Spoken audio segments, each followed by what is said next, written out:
Drama serial खुदा गवाह की आखिरी किस्त में हम देखेंगे कि अरीशा राफे से सुफियान के बारे में कहती है कि सुफियान का बहुत नुकसान हुआ है। जिस माँ की वजह से उन्होंने अपनी मोहब्बत यानी जायशा पर शक किया, वो माँ भी उनके साथ मुखलिस नहीं है। ये सुनकर राफे को काफ़ी दुख होता है कि सुफियान को हकीकत से ना आशना और बेखबर रखा गया।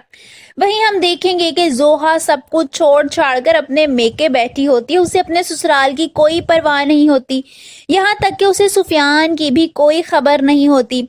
जब उसकी वालिदा कमरे में आती है और उसे आकर बताती हैं कि सुफियान का एक्सीडेंट हो गया है, वो हैरान होते हुए कहती है कि क्या, फिर वो जल्दी से अपने ससुराल चली जाती है।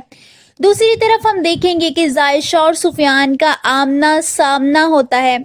जब सुफियान जायशा से शिकायत करने लगता है और शिकायत करते हुए कहता है कि तुमने मुझे सच क्यों नहीं बताया, जायशा दुख से उसे देखती है और कहती है कि जो चेहरा देखकर दिल का हाल पढ़ लिया करते थे, वो ये कह रहे हैं कि मैंने सच क्यों नहीं बताया। वो बहुत ज़्यादा दुखी होती है क्योंकि वाकई सुफियान की तरफ से उसे बहुत ज़्यादा तकलीफ़ पहुंची होती है। वहीं हम देखेंगे कि राफे अपनी माँ से शहरी बेगम के बारे में बात करते हुए कहता है कि उनके साथ अच्छा हुआ है। पहले उनसे अरसलान दूर हो गया, जिसके साथ मिलकर उन्होंने मेरी बहन के साथ ये सब कुछ किया, और अब देखें कि सुफियान की क्या हालत है। मगर आलिया बेगम उसे यही कहती हैं कि ये सब कुछ शहरी बेगम को उनके किए की सज़ा मिल रही है। वहीं जायशा और सुफियान कमरे में खड़े होते हैं जब ऐन उसी वक्त जोहा आ जाती है। जायशा को सुफियान के साथ खड़ा देखकर तो उसको आग ही लग जाती है।